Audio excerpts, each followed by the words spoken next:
C'est une grande première sur le département de la Côte d'Or, parce que c'est un vernissage très important en termes de qualité de panneaux, en termes de nombre d'artistes, en termes d'importance du réseau sur le département, plus de 260 km. Et puis un vernissage qui va être suivi d'une exposition qui va être réservée au public pendant 1 mois et demi, où tous les Dijonnais vont pouvoir revisiter l'ensemble du patrimoine du département comme s'ils déambulaient sur l'autoroute. On a réussi à trouver un bon équilibre parce que notre problème en fait avec la richesse que nous avons patrimoniale, ça a été de se choisir les monuments, de se choisir les sites. Et on l'a fait avec les acteurs locaux, avec les communautés de communes.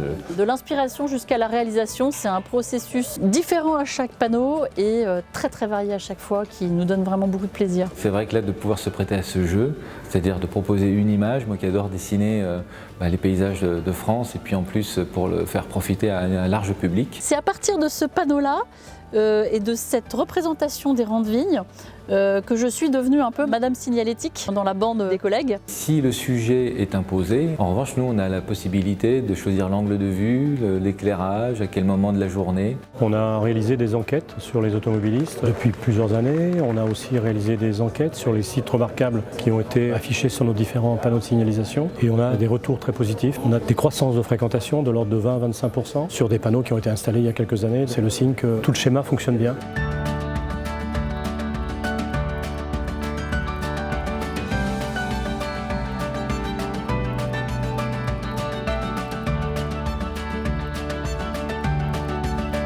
Pour nous, l'autoroute, c'est une porte d'entrée dans les territoires. Le travail sur la rénovation de cette signalisation touristique et culturelle, c'est avant tout un grand travail d'écoute, de concertation avec les départements, parce que l'autoroute, elle est au service aussi du développement économique et social des départements et des territoires. Moi, j'ai travaillé en essayant de restituer au plus près son château et en mixant et l'architecture et le côté verdoyant du jardin, parce qu'il y a un grand jardin à la française avec des orangers, dans une composition minimale, parce que c'est un petit peu l'objectif, c'est d'avoir une image qui soit lisible instantanément de tous les automobilistes. Le déploiement des panneaux, c'est une démarche singulière qui réclame à la fois de la rigueur et de la créativité.